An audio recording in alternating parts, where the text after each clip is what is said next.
when it comes to learning the tarot, a lot of people will recommend that you choose a card a day, right? So you pick a card and you figure out what it means, or make some notes about what it might mean, and so on.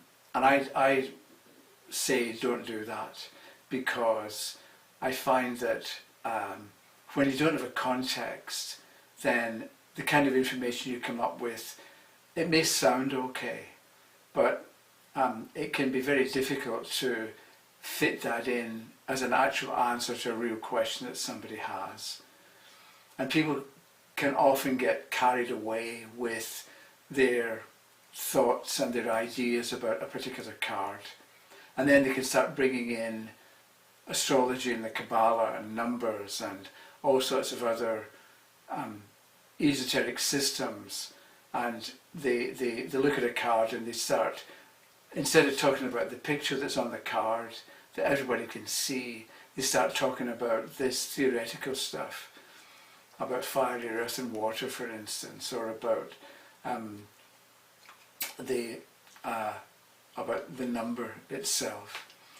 And I think that people get into trouble if they take that kind of approach, partly because it's so general. And it's a bit like, when you make these generalized statements, it's a bit like saying to somebody, okay, you were born in Toronto, so you speak English. And that's probably reasonably true, but I happen to have met this Russian woman at the park where I take my grandson, and she's a daughter who's 3.5, and the daughter only speaks Russian. She was born in Toronto, but she doesn't speak English. She only speaks Russian because the parents wanted to learn some Russian when she's a baby and when she's little, because they found that relatives of theirs who live in Germany, the children of Russian parents very quickly stop speaking Russian, and they lose a contact with their tradition, let's say. So the woman that I meet sometimes or bump into in the park, she makes a point of talking only Russian with the daughter. So you can make a statement. If you're born in Toronto, you speak English. And there's one example of somebody who's born in Toronto who doesn't speak English. And this is a problem with general rules like that you make it, but then you've got to start changing it, or saying, well, it's true except in this case, or normally it would be true, but blah, blah, blah. So when you begin and you make a general statement, on its own it can sound okay, but realistically I don't think it is. And it's a bit as well picking a card for the week. Okay, that's 7 days or a week. It's a long time, and an awful lot can happen over the course of 7 days, morning, afternoon and evening. And you can meet 50 different people and have 150 different experiences throughout that week. So I think it's unrealistic to expect that one card is going to give you a general idea of what kind of week it's going to be. And you can say, well, it's going to be a bad week because you're going to fall out with people. And maybe you do fall out with one person, but think of all the other people you didn't fall out with. And so by having this general approach, you end up picking and choosing incidents that apparently prove what you were looking for.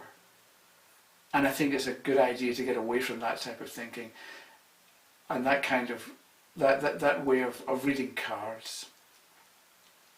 And this doesn't happen if you've got a context. So instead of saying what's going to happen next week, if you say what's going to happen at work, the person knows what kind of work they do, right?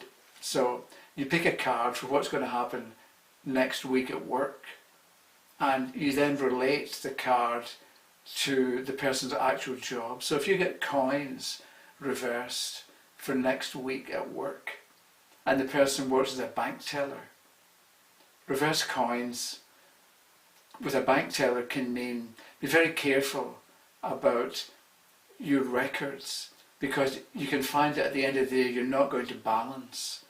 And this is a thing, apparently, I don't know how true it is nowadays, but it used to be with bank tellers that they had to balance basic at the end of the day. So the transactions all had to equal each other. right? So you paid out this amount and you got this amount in, and if your till doesn't contain that amount of dollars and cents, then you have to check everything. So with coins reversed for a bank teller, next week, pay attention, because maybe you're going to get distracted, or maybe you're not going to be paying enough attention and you're going to make a mistake or two, which means everybody has to stay late until you get until the books balance. So, or it could be, let's say you work in a store where you handle cash. If you get coins reversed, then be careful next week that you give the correct change, or that you make sure that the Visa account or the Visa transactions all happen correctly. Otherwise you're going to be out, and maybe you'll be out of pocket, because in some places I imagine that if you're in handling cash and the till is wrong at the end of the day, you have to make up the difference. Whereas if somebody works, let's say in an office where they never handle cash, then reverse pentacles is a different kind of experience. It's probably not that they're going to get, they're going to be given less money than they would normally make. Right? Let's say you've got a salary. It's not like the manager is suddenly going to decide that they're going to give you, instead of $600 a week, you're only going to get $500 this week. Reverse coins doesn't mean that.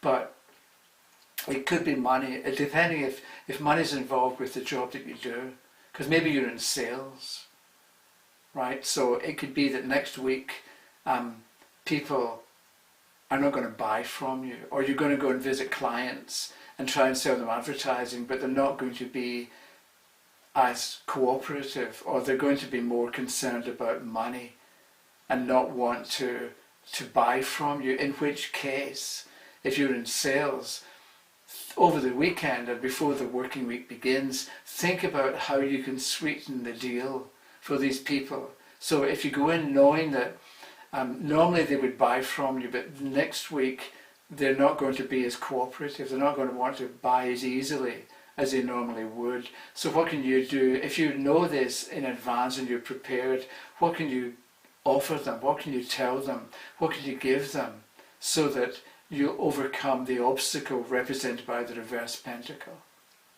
by the coins reversed? So you take, if you've got a question in mind and you get a card, you know what sense to make of that particular card. So instead of picking a card a day, what you can do is think of a question. Right, so we've got the question like, what's going to happen at work next week? And you shuffle, and you take the top card, which happens to be the Knight of Cups, upright. So what's going to happen at work next week? You're going to enjoy it. Knight of Cups, a messenger bringing gift of love, for instance. So if you're going to ask for a raise, it looks good, you're going to get the raise because people like you like people, you get along with people. And maybe that's all you can think about for the Knight of Cups. So you think, okay, same question, what's going to happen at work next week? And we get the Queen of Pentacles in this case. So it's a queen. So you think about what that could mean. It can represent how you should behave next week. So you should act like the Queen of Pentacles, an older woman who cares about people and who knows what she cares about, because Pentacles represents money, but it also represents values, right? So the Queen of Pentacles knows what she cares about, and she's got a policy on how to deal with certain people or certain situations. So be like that next week, or else if it doesn't represent you and it represents somebody else at work, then you're going to be dealing with or come into close contact with probably an older woman, because the Queen, a mature woman. So it may be the boss, or maybe it's the personal assistant of the boss, somebody who has a certain amount of power, right? Because it's a queen, so we're going to expect power. But because the suit is Pentacles for values, then make sure you know what you care about next week, so that if somebody asks you to do something, or ask you what you think about something, you've got an answer. You don't avoid the question. Or if Pentacles represents money, then there can be a project that's going to be spoken about or dealt with next week, and you're going to have to do what you're told, right? Because the Queen of Pentacles probably is the person in charge who has definite ideas about what can and should be done. So next week you have to be obedient. And maybe you run out of things to say at that point, so you pick another card. And we get the Five of Cups, right? So we've got next week, things are going, okay, when we've got 3 cups falling over and 2 remain, when things go badly next week, whether it's a little argument you have with a co-worker, or a major difficulty with your boss, or somebody on your team, depending on what kind of job you do, instead of concentrating on what's gone wrong, think about what you could have done differently, or what can be done so that things go right. Right, so you're taking, instead of focusing on the cups that have been knocked over, you're better off thinking about what remains. And things like that. So my main point is, instead of picking a card at random and doing something with it, have a context, have a question, then pick a card at random, and you're going to be able to do an awful lot more with it. That was it.